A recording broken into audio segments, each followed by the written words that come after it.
Chapter 15 The Man of the Island. From the side of the hill, which was here steep and stony, a spout of gravel was dislodged and fell rattling and bounding through the trees. My eyes turned instinctively in that direction, and I saw a figure leap with great rapidity behind the trunk of a pine. What it was, whether bear or man or monkey, I could in no wise tell. It seemed dark and shaggy, more I knew not.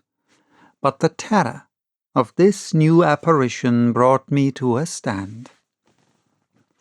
I was now, it seemed, cut off upon both sides. Behind me the murderers, before me this lurking nondescript. And immediately I began to prefer the dangers that I knew to those I knew not. Silver himself appeared less terrible in contrast with this creature of the woods, and I turned on my heel, and, looking sharply behind me over my shoulder, began to retrace my steps in the direction of the boats. Instantly the figure reappeared, and, making a wide circuit, began to head me off. I was tired at any rate, but I had been as fresh as when I rose. I could see it was in vain for me to contend in speed with such an adversary. From trunk to trunk the creature flitted like a deer, running man-like on two legs, but unlike any man that I had ever seen, stooping almost double as it ran. Yet a man it was. I could no longer be in doubt about that. I began to recall what I heard of cannibals. I was within an ace of calling for help, but the mere fact that he was a man, however wild, had somewhat reassured me, and my fear of Silver began to revive in proportion. I stood still, therefore, and cast about for some method of escape. And as I was so thinking, the recollection of my pistol flashed into my mind. As soon as I remembered, I was not defenseless. Courage glowed again in my heart, and I set my face resolutely for this man of the island and walked briskly towards him. He was concealed by this time behind another tree trunk, but he must have been watching me closely, for as soon as I began to move in his direction, he reappeared and took a step to meet me. Then he hesitated, drew back, came forward again, and at last, to my wonder and confusion, threw himself on his knees and held out his clasped hands in supplication. At that I once more stooped. "Who are you?" I asked. "Ben Gunn," he answered, and his voice sounded hoarse and awkward like a rusty lock.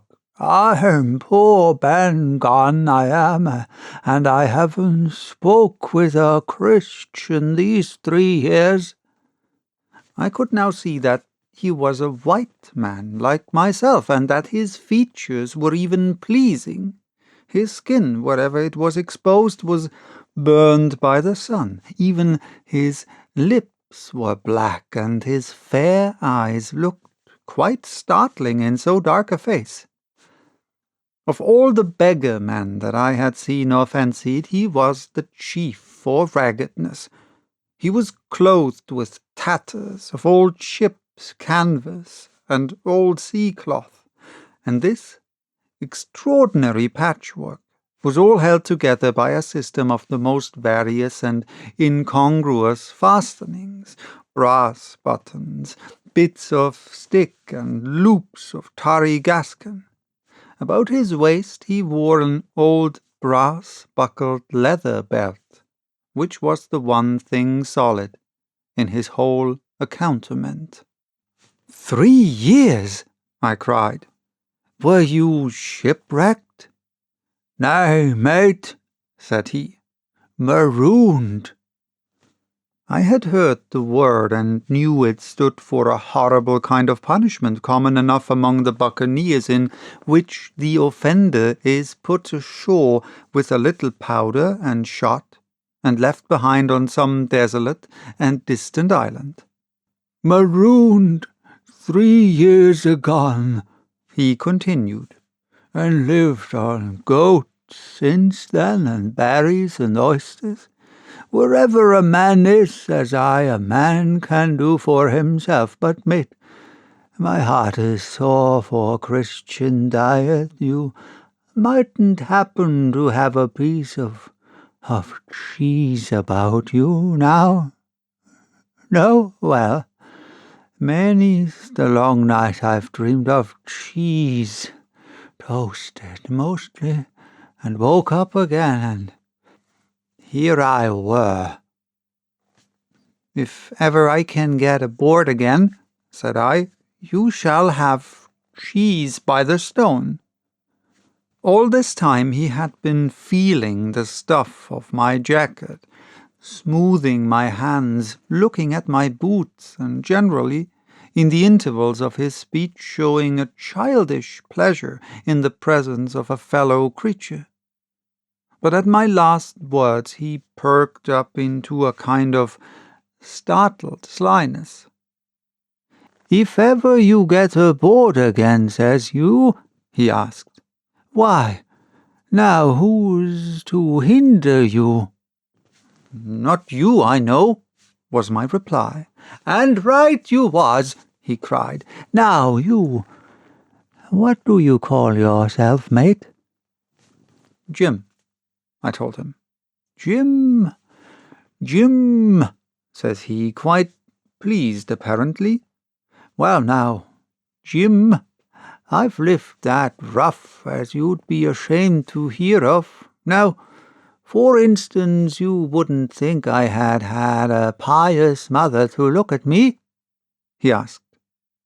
"Why, no, not in particular," I answered. "Ah, well," said he, "but I had remarkable pious, and I was a civil, pious boy, and could rattle off my catechism that fast as you couldn't tell one word from another, and here's what it come to, Jim, and it begun with Chuck Farthon on the blessed gravestones. That's what it begun with, but it went further'n that, and so my mother told me, and predict the whole. She did, the pious woman. But it were Providence that put me here. I've thought it all out in this here lonely island, and I'm back on piety.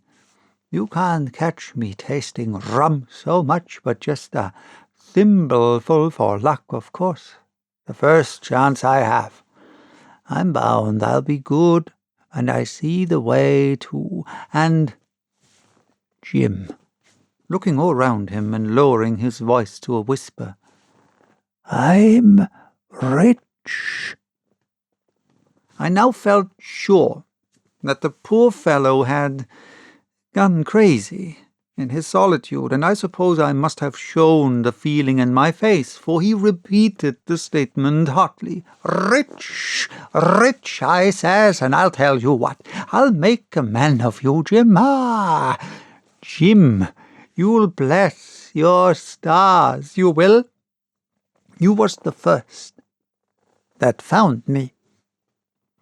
And at this here came suddenly a lowering shadow over his face, and he tightened his grasp upon my hand and raised a forefinger threateningly before my eyes. "Now, Jim, you tell me true. That ain't Flint's ship?"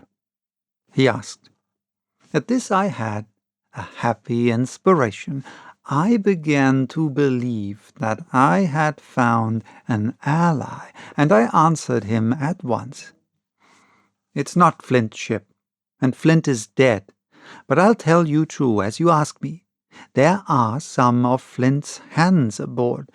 Worse luck for the rest of us." "Not a man with one leg?" he gasped. "Silver?" I asked. "Ah, Silver," says he. "That were his name." "He's the cook, and the ringleader too." He was still holding me by the wrist, and at that he gave it quite a wring. "If you were sent by Long John," he said, "I'm as good as pork, and I know it, but where was you, do you suppose?" I had made my mind up in a moment, and by way of answer told him the whole story of our voyage and the predicament in which we found ourselves.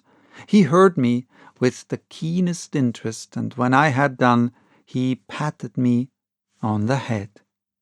"You're a good lad, Jim," he said, "and you're all in a clove hitch, ain't you? Well, you just put your trust in Ben Gunn. Ben Gunn's the man to do it. Would you think it likely now that your squire would prove a liberal-minded one in case of help, him being in a clove hitch, as you remark?" I told him the squire was the most liberal of men. "Aye, but you see," returned Ben Gunn, "I didn't mean giving me a gate to keep and a suit of livery clothes and such. That's not my mark, Jim. What I mean is, would he be likely to come down to the tune of, say, £1,000 out of money that's as good as a man's own already?" "I'm sure he would," said I. As it was, all hands were to share. "And a passage home?" he added with a look of great shrewdness. "Why," I cried, "the squire's a gentleman, and besides, if we got rid of the others, we should want you to help work the vessel home." "Ah," said he, "so you would," and he seemed very much relieved. "Now I'll tell you what," he went on. "So much I'll tell you, and no more. I were in Flint's ship when he buried the treasure, he and 6 strong seamen. They was ashore nigh on a week, and us standing off and on in the old walrus. One fine day up went the signal, and here come Flint by himself in a little boat, and his head done up in a blue scarf. The sun was getting up, and mortal white he looked about the cutwater, but there he was, you mind, and the 6 all dead and buried. How had he done it? Not a man aboard us could make out. It was battle, murder, and sudden death. Leastways, him against 6. Billy Bones was the mate. Long John, he was quartermaster, and they asked him where the treasure was. "Ah," says he, "you can go ashore if you like and stay," he says, "but as for the ship, she'll beat up for more by thunder." That's what he said. Well, I was in another ship 3 years back, and we sighted this island. "Boys," said I, "here's Flint's treasure. Let's land and find it." The captain was displeased at that, but my messmates were all of a mind and landed. 12 days they looked for it, and every day they had the worse word for me, until one fine morning all hands went aboard. "As for you, Benjamin Gunn," says they, "here's a musket," they says, "and a spade and a pickaxe. You can stay here and find Flint's money for yourself," they says. Well, Jim, 3 years have I been here, and not a bite of Christian diet from that day to this. But now, you look here, look at me. Do I look like a man before the mast? No, says you, nor I warrant, neither, I says. And with that he winked and pinched me hard. Just you mention them words to your squire, Jim, he went on. Nor he weren't, neither, that's the words. 3 years he were the man of this island, light and dark, fair and rain, and sometimes he would, maybe, think upon a prayer, says you, and sometimes he would, maybe, think of his old mother, so be as she's alive, you'll say. But the most part of Gunn's time, this is what you'll say, the most part of his time was took up with another matter, and then you'll give him a nip, like I do. And he pinched me again, in the most confidential manner. Then, he continued, then you'll up, and you'll say this. Gunn is a good man, you'll say, and he puts a precious sight more confidence, a precious sight, mind that, in a gentleman born, than in these gentlemen of fortune having been one hisself. Well, I said, I don't understand one word that you've been saying, but that's neither here nor there, for how am I to get on board? Ah, said he. That's the hitch for sure. Well, there's my boat that I made with my 2 hands. I keep her under the white rock. If the worst come to the worst, we might try that after dark. Hi, he broke out. What's that? For just then, although the sun had still an hour or 2 to run, all the echoes of the island awoke and bellowed the thunder of a cannon. They have begun to fight, I cried. Follow me!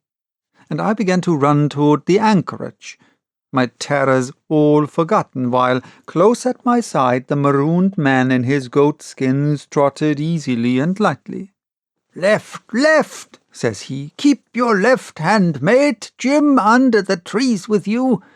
There's where I killed my first goat. They don't come down here now. They're all mast-headed on them mountings for the fear of Benjamin Gunn. And there's the cemetery. Cemetery, he must have meant. You see the mounds, I come here and prayed. Nows and thens when I thought maybe your Sunday would be about due. It weren't quite a chapel, but it seemed more solemn-like, and then, says you, Ben Gunn was short-handed, no chaplain, nor so much as a Bible and a flag, you says. So he kept talking as I ran, neither expecting nor receiving any answer. The cannon shot was followed after a considerable interval by a volley of small arms. Another pause, and then, not a quarter of a mile in front of me, I beheld the Union Jack flutter in the air above a wood.